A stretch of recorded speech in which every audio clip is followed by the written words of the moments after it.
While races at Daytona and Talladega and now Atlanta always enamor NASCAR fans and casuals alike, it has gotten to the point where the madness is reaching a breaking point for fans. It seems like every time we go to a super speedway, it is really good for the first two stages. You see how good of drivers these guys are. And then as soon as it's the run to the finish, everyone loses their head, everyone goes nuts, and it's a straight up wreck fest. And I gotta say, many fans this time, compared to a lot of others, were very upset with there being a giant wreck fest. Others were mad about the weather situation, for instance. I mean, when you look at this on its own, knowing that there was rain on the track in this moment, without too much other context, you can't help but get mad. And to the fans' credit, fans this time were actually looking for solutions. You know, when I was going on social media, when I was hosting a live stream after the race, I saw a lot of people saying, hey, let's go with the Chase Elliott route. Bristol as the cutoff race. I mean, Bristol Motor Speedway used to be on this weekend back when it was held in the summer. It just was earlier in the season because the NASCAR season was more drawn out. Why not put it back there? It'd be a thrilling place to have a race for the cutoff of the playoffs. And it's been proven in years past that it doesn't rain as much like in Daytona. Well, others were saying, no, we got to keep it a super speedway so anyone could win. As fun as Bristol is, there's only about 5 to 10 drivers at any given race that legitimately could actually win there. Why not go to Atlanta? That's something that we could do. You know, Atlanta's a super speedway now. It needs to have a marquee event and really have a place in the schedule. Hey, maybe we don't do that. Maybe we go to tradition, Daytona on the 4th of July again, baby. Screw soccer, screw what Daytona Beach as a city says. Let's just bring it on back. But there's only one problem with all of that, is that unfortunately, while fans are looking for a solution to the madness is what NASCAR wants. You see, in the past couple of years, NASCAR has pushed exceptionally hard for entertainment. Sports entertainment was the name of the game, and it's a dirty word for a lot of fans. We've talked about it before on this channel. But NASCAR's push for entertainment is what's keeping this race here. NASCAR cut ties with the tradition of Daytona on the 4th of July weekend. They cut that at its roots so that we could have a good regular season finale where anybody could win at any time with a marquee track on a marquee date on prime time television. And while it didn't work out this year, it's what NASCAR wants. NASCAR has really been pushing it for years with entertainment. This is the direction they're going at the moment. And you saw it with this race. A lot of drivers were desperate, making desperate moves early in the day because you never know when rain was going to be there, and they ended up crashing each other. And NASCAR continued to push the issue like it has done on a lot of races and years before this and leading up to this.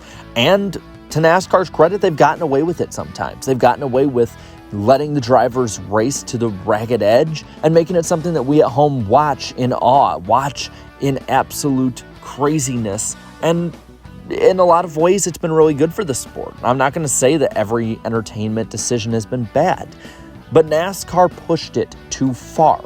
They pushed it to the point where you could see it raining in the grandstands a lap before the final caution before the rain delay, yet NASCAR kept them out there. They kept them trying to push up against Mother Nature, and Mother Nature took a big-ass bite out of the field, and about half the field ended up being totaled from it. And it's not something that I think any of us really want to see. I know as a fan, as fun as it is to be at these races, as tense as it is knowing the big one is around every corner, I don't want to see over half of the drivers in the race get taken out in a big wreck. Yeah, it's fun and a highlight reel, but when you're watching for the actual competition of it, it really isn't. And the way the drivers have gotten nowadays, the way that the format has pushed them, the way the entertainment culture has absolutely mangled the way super speedway racing is, it's not even fun anymore. But you see, this is what NASCAR wants. They don't want it to not be fun, but what they want is the unpredictability, because unpredictability keeps eyes glued to screens. When you don't know what's going to happen, when you don't know if that driver who is on the side of your screen as a new fan, who is plus or minus some arbitrary line for the playoffs, could get taken out, well, then you got to watch. You got to know if that guy is going to get what they want or if they're going to end up just being another piece of sheet metal. And you saw it this past weekend. There's been a big growing battle between Martin Truex Jr. and Ryan Blaney. These two were top 5 drivers all season. In any other points format NASCAR's had or any other racing series on earth, these guys would be the top dogs of their sport. Second, third, fourth, wherever they are in points, they'd be known as top guys who in any week could win, who could mount a championship charge.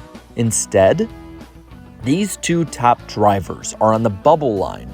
Only one can make it if somebody new wins, like what happened with Austin Dillon. And that's what happened. Only one of them made it with Ryan Blaney, with Martin Truex Jr., a top 5 member of the point standings, missing the playoffs. And this is what NASCAR wants. They want these storylines. As absurd as it is, it gets people talking. That is the point of this. The point of this isn't to show who's the best. It's not to show who is going to overcome the most adversity. It's to get people watching. It's to make the races late in the season against the NFL even more crazy than an NFL game would be for fans. You can judge whether or not it works or not, but that is it. NASCAR will continue to push the issue more and more and more in the pursuit of entertainment. And in my opinion, when it comes to Daytona being the regular season finale, there is only one solution that I can see that would change this, and that is Daytona being the championship race. It's the way that the sport is going, and it's my little conspiracy theory that I like to think NASCAR one day might reach, to the point that sports entertainment has been such a goal for them that maybe having it where any driver could take out a guy in the championship, any championship driver could win no matter what, unlike with Phoenix and Homestead, well, that's a dream for NASCAR and the networks, and I think it could happen one day. NASCAR wants to be bold and innovative with their schedules. That's what they've said. And with new and returning partners like ESPN coming in, maybe that might be the way they go to truly compete against the NFL in November. Partners like NBC have pushed, for instance, with the original Chase, Stages, and now the playoffs. So why would it be far-fetched to put Daytona as the last race of the season? I mean, it's the least rainy time for Florida of the year as well, and it would be a way to end the season with a bang no matter what. Start the season with Daytona, end it with Daytona. I'm not advocating for this, but I'm trying to think of why they would do it. And outside of Talladega, it's probably the most recognizable track in NASCAR.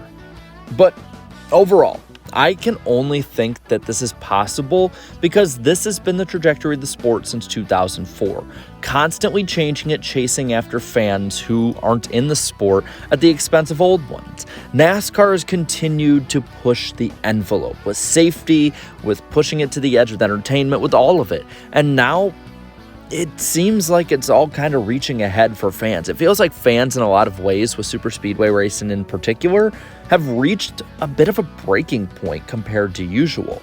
Now, I'm not saying all of this is negative. A lot of these innovative and bold changes to the schedule have actually been really fun, and I would advocate for more.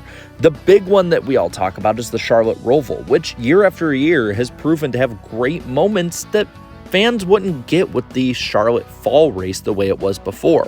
You could even argue that for the Indy Road Course, if drivers can mind their P's and Q's a little bit better compared to the Brickyard 400, which was relatively dull. What I'm saying is that there needs to be a balance here. What NASCAR wants is entertainment, but there needs to be a little more integrity with what the fans want.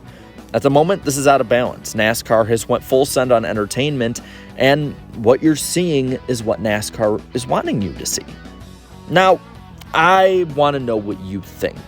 Do you think Daytona at this part of the schedule should stay, or do you think it needs a change? And do you think NASCAR has kind of stepped too far with the entertainment side of things? I want you to let me know down in the comments below. And while you're at it, leave a like on this video. Share this video and subscribe to my channel for more great NASCAR content like this throughout the week. And to all my channel members, thank you so much for all of your support. So until next time, have a good one.